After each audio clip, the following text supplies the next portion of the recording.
गांव का गरीब किसान मोतीलाल अपनी पत्नी सरोजनी और 3 बच्चों के साथ एक टूटी फूटी झोपड़ी में रहता था। ठंड ने गांव में तबाही मचा रखी थी। हर ओर भूख और सर्दी से बेहाल लोग मदद की आस में जमींदार के पास जाते, लेकिन हर बार उन्हें निराशा ही मिलती। ठंड का प्रकोप लगातार बढ़ रहा था। मोतीलाल अपनी झोपड़ी में बैठा हुआ था। तभी उसकी पत्नी सरोजनी कहती है, ये जी, क्या इस बार भी हम ऐसे ही ठंड में मरने का इंतजार करेंगे? जमींदार के गोदाम में लकड़ियां भरी पड़ी हैं, क्यों नहीं उनसे मदद मांगते? सरोजनी, तुम नहीं जानती, जमींदार गरीबों को तुच्छ समझता है। वह हमारी मदद कभी नहीं करेगा।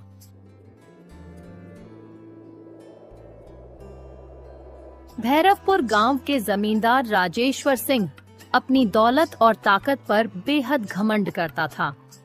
उसका बड़ा सा गोदाम लकड़ियों, अनाज और ठंड से बचने के सामान से भरा पड़ा था, लेकिन वह गरीबों की मदद करने के बजाय उन्हें अपनी शक्ति का एहसास दिलाने में ज्यादा रुचि रखता था। हर साल ठंड के मौसम में गांव के लोग जमींदार के पास मदद की आस लेकर आते। वे जानते थे कि उसकी संपत्ति से उन्हें थोड़ी सी सहायता मिल जाए तो उनकी जान बच सकती है, लेकिन जमींदार के रवैये से वे हमेशा निराश लौटते। जमींदार के गोदाम के बाहर बड़े बड़े पहरेदार खड़े रहते। जब भी कोई गरीब आदमी मदद मांगने आता तो सबसे पहले वे उसे डांटकर भगा देते। अगर कोई जिद करता तो उसे जमींदार के सामने पेश किया जाता। गांव की एक विधवा कमला अपने बच्चों के लिए अनाज मांगने गई। ठंड की वजह से उसका छोटा बेटा बुरी तरह बीमार था। जमींदार साहब, भगवान के नाम पर थोड़ा अनाज दे दीजिए, मेरे बच्चे भूख से मर रहे हैं।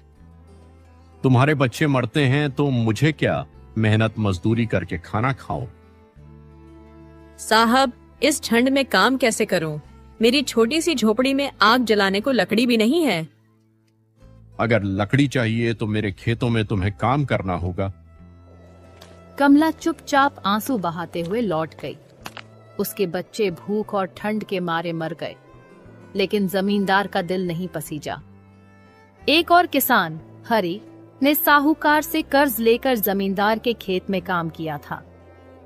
ठंड की वजह से उसकी फसल खराब हो गई और वह कर्ज नहीं चुका पाया। साहब, मेरे पास केवल वही जमीन है।